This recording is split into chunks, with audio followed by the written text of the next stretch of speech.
I've been doing these IG live every single Thursday on our Instagram page, which is USBG NCF. I've been doing, if I'm judging a cocktail, like the cocktail needs to be. Thanks for joining us on One Drink With. You recognize our next celebrity from Behind the Glass with Dean Serneels. She treated us to the insights of honey in cocktails. You've also seen her on Iron Chef, The Today Show, CBS, Fox News. She has written 101 cocktail books about 101 cocktails. She started the Arizona Cocktail Week, and she's the new president of the USBG. And ladies and gentlemen, please put your hands together for Kim Haasarud. I'm Kim Haasarud, the liquid chef. I'm the author of 101 Mojitos and Other Muddled Drinks. Kim Haasarud is Drinking again on a Friday morning. She wrote the book 101 Tropical Drinks. Yeah, liquid-architecture.com. She is going to teach us how to mix things the right way. I feel great already. You have a great cocktail in front of you. I know you made that in our episode of Behind the Glass with Dean Serneels. Can you tell the viewers today of what you created there? Yep, I did I did a little talk on the importance of honey and what honey means to me and my kind of journey with honey. And I did a riff on a bee's knees, but I used honey along with Reàl guava to make a guava honey syrup with lemon juice and tequila. Tequila goes, and that type of varietal that I used was alfalfa honey. Alfalfa has a lot of sort of grassy and hay notes, which pair really well with tequila. So I did tequila, reposado, tequila, lemon juice, and a guava honey syrup. Wow, that's a pretty special cocktail. I'm looking forward to trying something like that when I get back to my office. My drink, to have one drink with Kim Haasarud. Again, the premise of the show is that we've just had a busy shift together, and we're gonna have a cocktail to end our shift. It is February here in southern Indiana, and it's pretty darn chilly. Even for this Canadian guy, I'm like, it's pretty darn cold outside. So I have prepared one of my favorites. This is a piping hot Bloody Mary. Ooh. So I Ooh. take our fabulous loaded Bloody Mary mixes from Finest Call or Master Mixes, and I just heat it up. I bring it up to a coffee temperature. Here's some summer sausage and some peppers on top to make a delicious warm Bloody Mary. Like it's almost like having a meal too. I mean, it's like a warm tomato soup, but a cocktail. Right. Everybody goes to tomato soup right away. Sometimes I garnish it with grilled cheese sandwich, actually. Oh my gosh, that is comfort there. Big Comfort chunk of grilled cheese sandwich hanging off the side of that. So it's pretty darn delicious. And I'm actually drinking it without alcohol today. So cheers. Let's try to get up to that. You have something on the rim? Yeah, I've got. This is one of my favorite. It's Montreal steak spice on the rim. Ooh, wow! Yeah, it's pretty good. Hey, lift your glass up here for me. We can cheers. Cheers. Thank you very much. Oh, it's so warm, and the salty rim and the peppers on the rim, absolutely delicious. Yummy. So, Yummy. Kim Haasarud, you have had a storied career. Wow. It's been quite the journey. I started my consultancy back in 2001, and this is at a time when there was Dale DeGroff and like Tony Abigail, Right. And I started it as a way, and I was working behind a bar in New York City, and but I worked in the entertainment industry too, but I was always a bartender to supplement my income, and so people would come behind the bar and just with some of my regulars and just be I love like rating the chefs walk in and just making stuff up, and they would come into the bar and say make me a strawberry field in the middle of summer, or, you know, something crazy like that. So I would go into walk in, rate it, and come back and mix something up. But I always used fresh ingredients. Like that was one thing that I was taught with the restaurant group that I worked in is, you know, we always used fresh ingredients. And I think that was really the beginning. And then when I started, you know, with my work in the entertainment industry, I would get to go to like the Sundance Film Festival and some movie premieres. And I was always just really like flabbergasted and blown away at the amount of money that they would spend at these events. I mean, they would spend so much money and resources on the food and the decor and the lighting and the music, but the drinks were always lineups of bars, right? Sorry. Yeah, but the drinks like never matched the greatness of what was happening at the event. So I always thought, God, if you just put a little creativity into your drinks, because every single person was holding a drink in their hand. You know, if you just added a little more creativity to what they were doing, you could enhance someone's experience tenfold. And so that was the genesis of the consultancy. And I initially started doing events. Like Maxim magazine was one of my first big clients, and I traveled the country with them. I know. My husband to this day says, "Oh, my wife was in a 2-page spread in Maxim, but it was a drink spread." That's pretty awesome. Yeah, but I had so much fun doing that. But. So how far back does your career go from there? When did you first get behind the bar? You know, I first got behind the bar I've worked in food and beverage since high school. Like my first job was at my local sandwich spot, right? So I worked and from there, like I went on to be a hostess at a restaurant and a server at a restaurant. And the first time I was behind the bar was, oh my God, there was this place is no longer there, but it was in Kansas City. Right. And it was called KC Hooplas. And they were trying to like mimic everything that TGI Fridays was doing. So it was kind of like a bad riff on a TGI Fridays. It was like my first experience behind the bar. The first drink I ever made, totally going to date myself, was the Funky Cold Medina. That dates you. What was in the Funky Cold Medina? If you could remember. I mean, I know I couldn't. Yeah. Or let me guess. If it was that time, it was Midori and Malibu rum with cranberry juice. Yeah, and Chambord, and it was like, you know, the whole line. Yeah. There just wasn't much to choose from. Yeah, but it was fun. Like, you know, I remember we had, you know, the garnishes like with a big whale, and we had like lots of toys. There was lots of kind of gimmicks, you know, happening at the bar. But we had like so much fun. It was a blast. And it really wasn't until like the late 90s when I was working in New York City when you really saw more of like it turning into a craft and a profession. Right. You know, which was really cool to be a part of that and to see that happen and to see it really take off from consumers, that consumers were now becoming really more knowledgeable about tequilas and about gins. I mean, when I was bartending, my first job, I mean, there were like 3 gins behind the bar, you know? Right, yeah. The selection of spirits back in the 90s was so small, and every bar had the exact same well because the spirit companies had gone and bought the well at every single bar. So that's really cool to see just the explosion of the spirits industry and the craft spirits industry. Do you think the Food Network could have inspired much of that? Because I often talk about the Food Network coming out and then cocktails, you know, people started to become more aware of what they were eating and more in control because the Food Network was inspiring them to make their own things. Do you think cocktails may have kind of stemmed from that? You know, I think it was a little bit of everything. I do think the Food Network kind of imparted this interest, like the prosumer, you know, like becoming interested in like, you know, professional grade kitchen equipment. You know, you saw that, and you also saw, you know, and then even at some of the big culinary events like Aspen Food and Wine, which primarily was all just wine, you know, and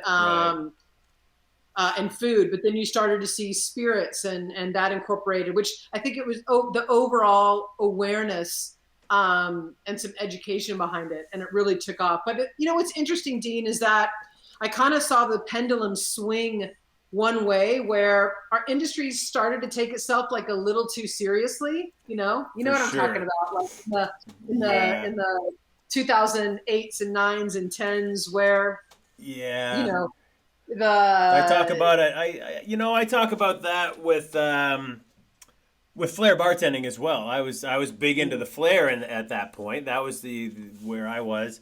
And the flair bartenders took it so far where they were juggling behind the bar, and it was no longer anything to do with bartending. What did you do in the entertainment industry while you were bartending at the same time? That was interesting too. I worked for a production company. I first moved to New York because I loved acting. So I wanted to be an actress. So that was my initial love of wanting to do. So I did that and quickly realized that I really loved the behind the scenes action much better.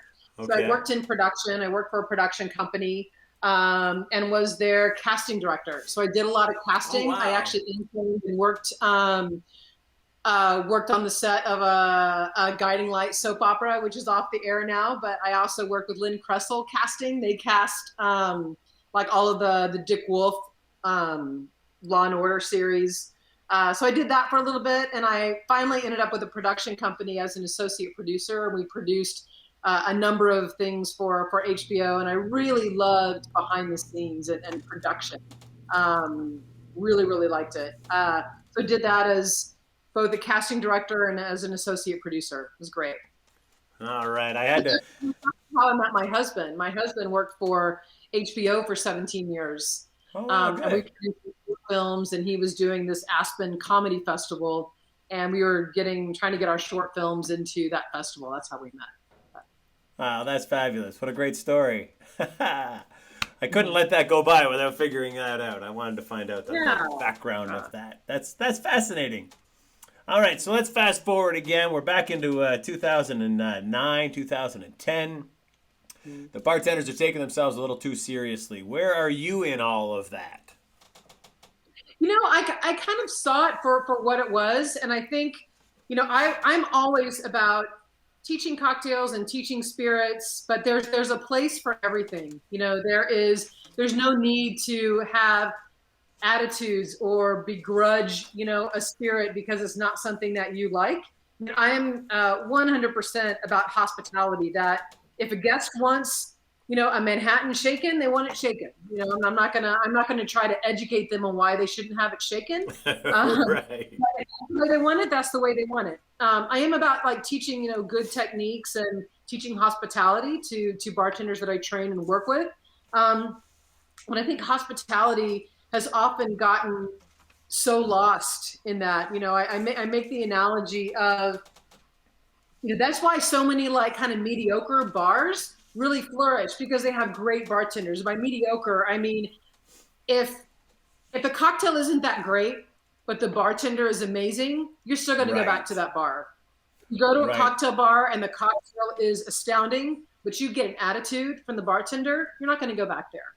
So I think you really need to have both. You need to have quality and you need to have great cocktails, but just as important, if not more important, is hospitality. Right. I thoroughly respect all of that. That's everything that I'm trying to do on YouTube stuff right now. Dale DeGroff once said to me that he doesn't go into cocktail bars for cocktails or any bar. He goes into bars to see the bartender. Yeah, absolutely. Yeah. I think you just did something pretty big back in January, didn't you? Mm-hmm. Which thing? The USBG thing is what I'm getting at, but if you've got something else, that'd be great. Yeah, tell us about the USBG. If people are watching that don't know what the USBG is, the United States Bartenders Guild, can you let them in on your new role with that? Yeah, so the USBG, which is the United States Bartenders Guild, has been around since the 1930s. And it's a guild, and our mission is to really professionalize the role of bartenders. And I would say even 10 years ago is when we really started to form more of a formal board We hired our first executive director. At the time, I was living in Los Angeles, and I was part of that chapter board or chapter. I was in chapter officer. Moved to Phoenix, and during that time, again, they had first formalized the board and executive director, and then kind of formed this more of a hierarchy of organization and structure. And it was also at a time when our industry was just booming, growing. Right. And as a result of that, I feel like we experienced a lot of growing pains because we, had this new government structure. And by the time that was implemented, it was almost obsolete. We needed to grow again. We needed to kind of keep shifting. And I feel like now we're finally at a place where we call it governance 3.0. We have a board, we have staff and executive director, we have a national council of chapters with regional leadership, down to even chapter boards and chapter leaders. And this is something that we're continuing to refine and work on and try to mentor new leaders. I think having really good, solid leadership and even leadership skills is something that we really need to put a lot of efforts and focus on. So I've been on the national board for a few terms, and this past December, I was elected as the national president, which I'm super excited to do. I have big shoes to fill. Kyle McHugh was the former president. Wonderful person, confidant, mentor in his own right, for sure. And I really want to take this role on as a way to, one thing that's really important to me is inclusivity and representation. And what I mean by that is inclusivity and representation across the board. So that means, race, creed, religion, gender equality, age equality, and even geographic equality. We our USBG and our culture, like online, has really kind of been focused on more urban cities, like the craft mixology bars. And I want to see more diversity. I want to see the sports bar. I want to see, Betsy, who works at our local VFW, become a member of the USBG, because we really want to be for all types of bartenders, for all types of establishments. So, my personal mission is to really expand that net a little bit more and be a welcoming space for everyone. That's a big job ahead of you now, isn't it? It is, we've made some inroads, and I'm kind of excited at some of the things that we're already starting to do. And I think it has to start both from the top and from the bottom. We need to teach our leaders how to recruit, how to create, welcoming and safe spaces for everybody. So what's the inspiration for you? This is a 100% volunteer effort. What's the inspiration that really gives you the energy to take away from your family life and your work life and whatnot to volunteer for these bartenders? Where does your inspiration come from? I feel like,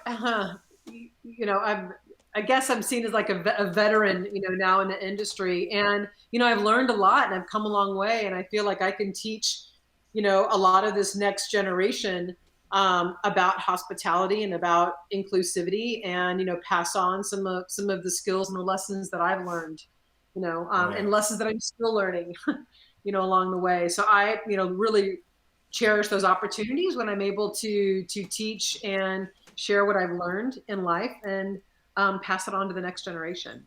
You're moving into this crazy world. We already talked about COVID a little bit and what it's done for the industry. Can you tell us what the USBG has done for the bartenders of the industry during COVID, and how you've gone out and raised extra money and gotten some great donations in? And can you tell us how that works and maybe even how we apply for such a thing? Yep. So we have the USBG, and that's the guilds. And then we also have a charity arm. They're actually two separate entities. The charity arm is the USBG National Charity Foundation, and that is a 501c3. I'm also on the board of that, but they are two different entities. But, when restaurants first started shutting down, which was March 13th, we we already had, and we've had this for existing years, even prior to COVID-19. We had what we call BEEP, which is the Bartender Emergency Assistance Program. We started that a few years prior, and it's a grant-based system. It was actually started by, I've been on the board for the charity for quite some time with Bridget Albert, was the first one that really initiated the charity arm. And we started it because, bartenders work on tips, and they don't really have much of a safety net. So if they get into an accident, or there's a fire, or they get sick and they can't work, that's their paycheck. That's their income. If something happens, to their car and they can't get to work and they can't earn money, that's their family. So we really wanted to create a way to have a safety net. So if bartenders did have some kind of an emergency and they needed some funds, they could apply for a grant. So we had that already going, and normally our grants, we would grant maybe a dozen grants a year. And the process that we had in place was really manual. So someone would apply for a grant online. Genevieve Porter, she is our program manager.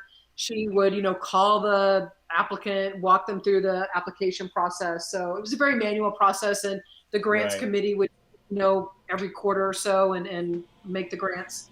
But then when COVID hit, our grant application went viral. Jameson, came in with a huge donation, which was amazing and fantastic. But the flip side of that was that our application went viral, and there was a lot of misinformation around the application. And we had some people believe that we were an arm of the government and that they would just be receiving a check. It was crazy. So confusing. What a confusing time. Yeah, so we had to start early as trying to correct course. And starting in March, I actually so we started a COVID-19 relief campaign. And we've had different campaigns along the way, even prior to that. For example, we had, the Hurricane Harvey. We had a campaign around that where they would raise money locally. We were able to raise money nationally and pool those funds and give grants to those bartenders that were suffering as a result of that. We did the same thing for COVID-19. So we had a specific COVID-19 relief campaign, donations poured in from all over the country. We actively did fundraising. We raised a little over $10 million for this campaign. Wow. Which resulted into $10 million. That's fabulous. We were able to, it sounds fabulous, but I guess when there's so many more applicants. Yeah. Here's the reality of that. That sounds like a lot of money, and we were able to give out about 32,000 grants. The grants ranged anywhere from $100 to $500.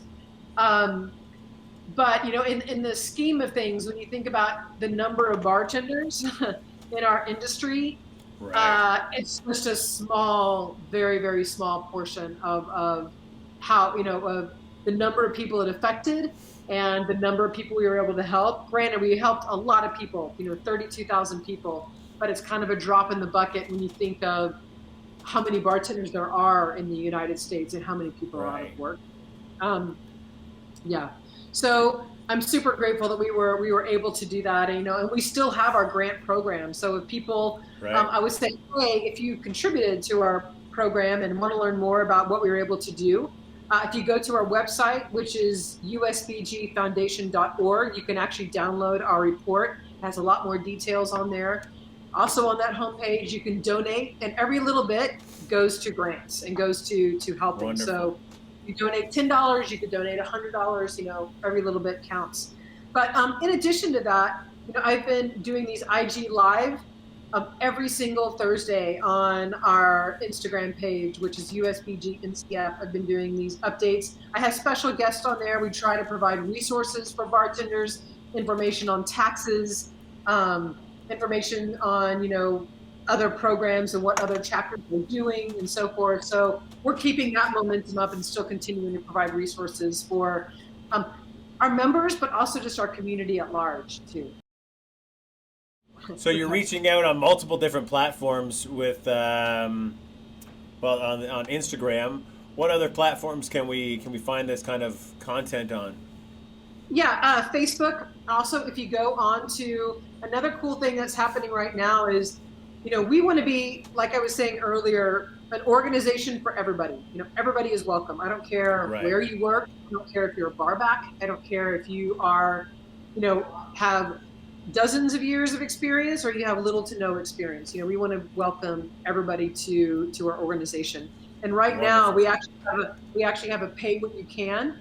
So if you're not in a position to pay for your membership, you can pay what you can, which is $0 to up to $100. So feel free to go on our website, usbg.org, and you can sign up right there and work with, ideally you want to find a community that's in your local community, like a local chapter. But if not, we also have a membership at large, which you can, if you do travel, you can participate in some of the national programming that we have. And our website's also a really good resource for a lot of programs and initiatives that are happening too. So you're saying if I travel, I can stop in at any of the different chapters if they happen to be having a meeting or an event at any point. Yeah. And you can connect with those local chapters through our website. Okay, that's fabulous. So you're moving in. You're just starting out as the president. What do you foresee your role being with COVID as you move forward? What are some of your thoughts into the crystal ball of what this might be? Dean, I've really been torn because I do see some changes that have needed to happen, like as far as minimum wage and being able to take care of. So I see that being a shift in the industry. And I would see, I've heard of a lot of bartenders that are just, quitting our industry and going to do something else. And it's also kind of hard to see what people's behavior is going to be, because I don't think it's going to be, things are open back up, everything back to the way it was, pre-COVID. I don't think it's going to be that either. I think we're still going to see a hybrid of virtual events. I think that's going to be kind of here to stay. I also see, there's more, people are used to drinking at home now. So I think like these to-go programs are still going to continue to be part of the landscape for restaurants and bars, which I think is a good thing. I think it's a good thing to have consumers be able to go home and make a great drink and have a great drink. Right. Well, it's great that our lawmakers were able to make some changes to the laws about the to-go service. And you just finished doing some research about that, right? What can you share about that? It's really runs across. It's so different in every state. So I can't say that we, have. It's just different from state to state. Some states have loosened their rules, which is great. But interestingly, like here in Arizona, it's been kind of a little bit of a controversy because they allowed restaurants and then they didn't allow restaurants to do to-go cocktails, and that was because of the type of license they had. Restaurants had a liquor license, which I think was $4,000, and they were able to go cocktails. But if you're a cocktail bar, which means a bigger percentage of your income comes from selling cocktails, your liquor license cost $100,000, and you're also buying the privilege of selling cocktails off premise. But now if restaurants have that same privilege, you're also devaluing the cost of this liquor, the Series 6 liquor license. So I think we'll get that sorted. Maybe it's lower taxes or what have you. But I do think it's needed. Restaurants need that to be able to survive. But but I also see the virtual experience and the classes taking place. One thing that I'm doing here in Phoenix, I am opening up a garden bar in downtown Phoenix. But as part of that, we have a nonprofit section, a nonprofit business called the Cocktail Collaborative, and that's I kind of liken it to like WeWork meets beverage and hospitality. So people can come in and use the space to do drink development, to do tastings and demos. We'll have a whole educational series. This will be open for enthusiasts or anyone who's interested in being a part of it. But also I'll be using it for my consultancy, Liquid Architecture, to do drink development and have beverage directors come through it. So is it kind of like a cocktail bar, or is it a school, or It'll be kind of a little bit of both. So we're renovating a Right. 1914 bungalow, so it's an actual house, which is cool. Wow. So we have, so we'll only be open to the public 3 nights a week. So Thursday, Friday, Saturday night, and then Sunday. The rest of the time will be this nonprofit space where people can come in and take classes or use the space to do drink development, kind of a WeWork space. Right.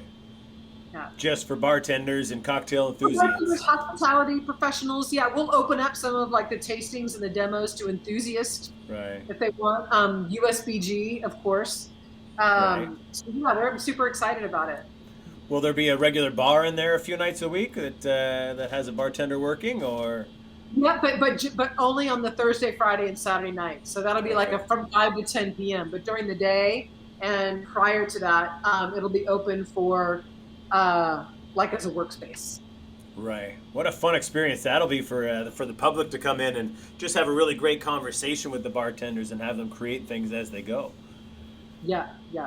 So those things will be scheduled out. So we'll say, hey, today we're having the brand ambassador from XYZ come in and do a tasting of XYZ. So people can come in and experience that. Yeah. That's fun.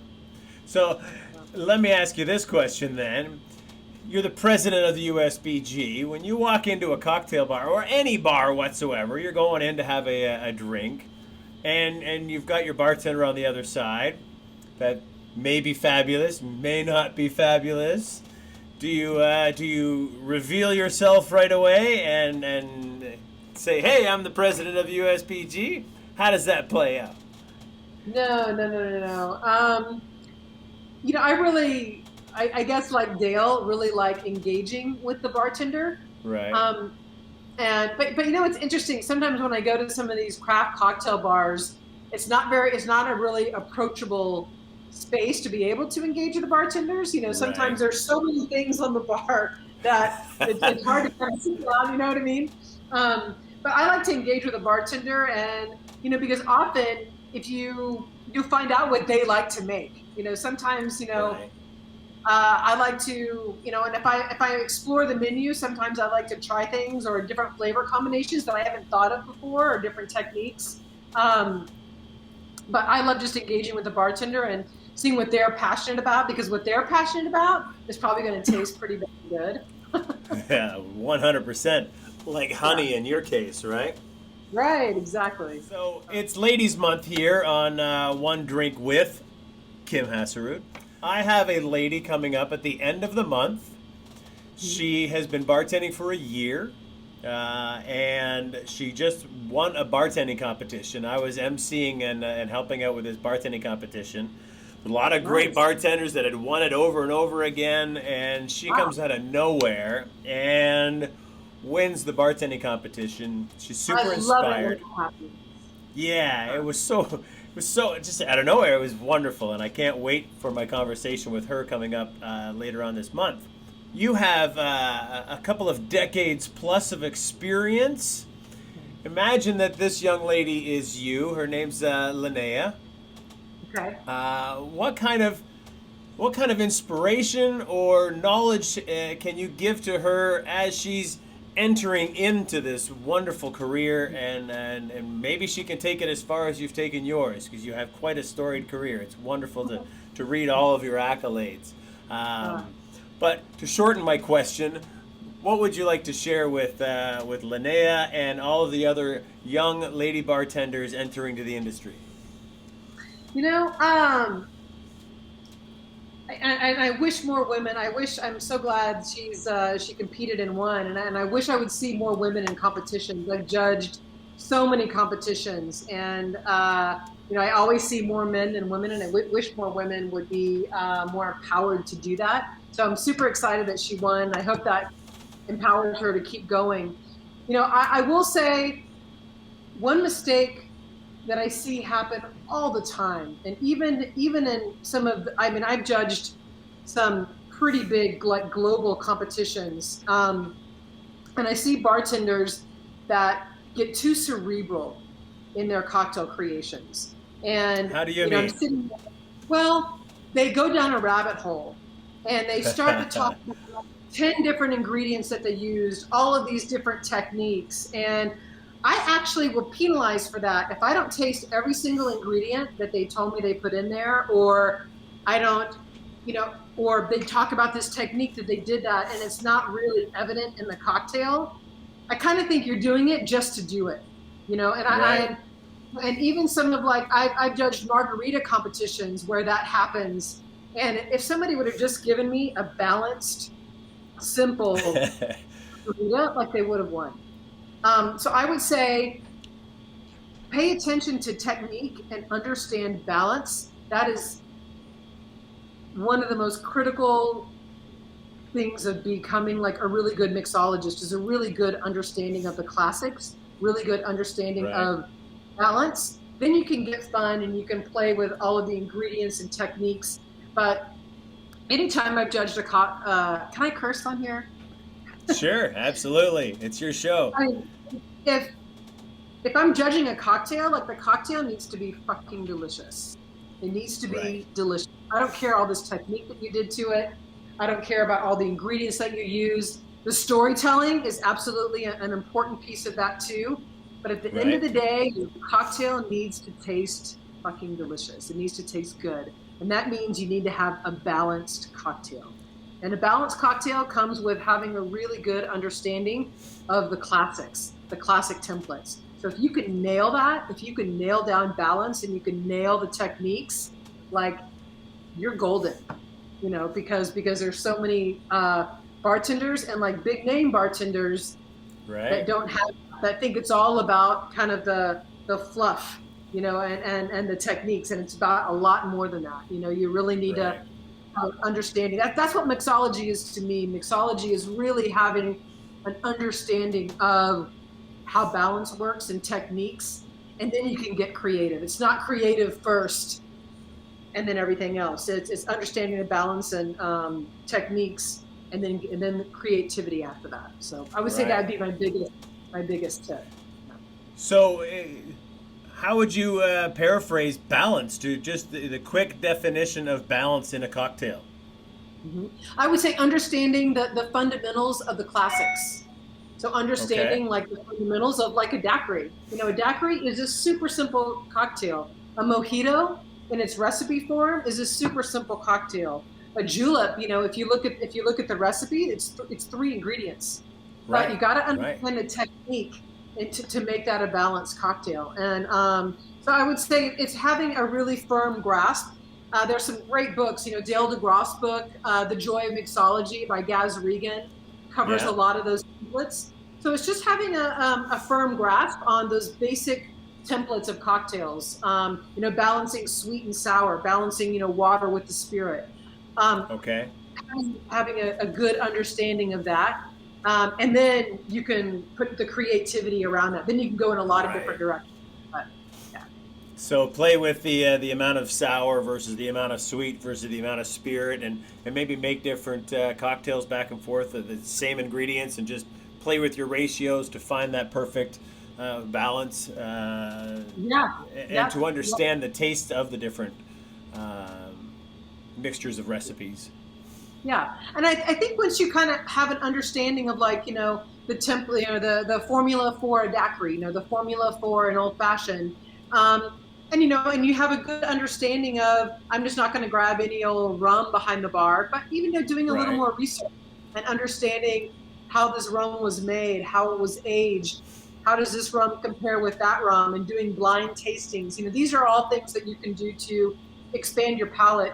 One thing that we're going to do at the Cocktail Collaborative is, I want to do this on a weekly basis. I want to do blind tastings. I want to do vertical blind Wonderful. tastings. Anybody can come and do it, because that's the best way that you can improve and expand your palate, is by blind tasting. That's really the only way. I mean, any brand ambassador can come and tell you and say, oh, try this gin, and tell you the story behind it and tell you what you're tasting, but you're not really, you can't really remember that unless you are tasting it blind, and you are, unless you're tasting it blind and you can take your notes and you're, have the memory of what you're tasting before. And I would say, another tip that I give bartenders too is start paying attention to what you're tasting. And I mean everything. Like if you're Right. eating a strawberry or having your yogurt in the morning, start paying attention to what's happening in your mouth.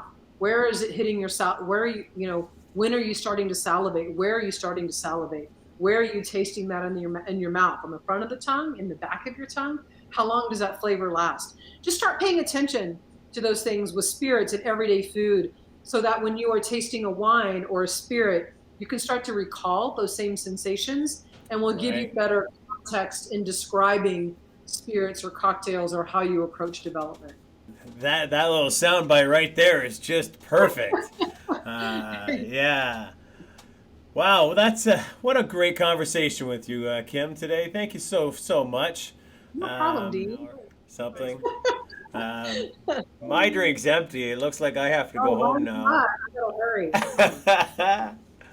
Ladies and gentlemen, please put your hands together for Kim Hassarud, and look her up online, and certainly get involved with the USBG and all the wonderful things that the USBG and Kim and that entire group is bringing to the industry. And get involved and do some volunteering of yourselves.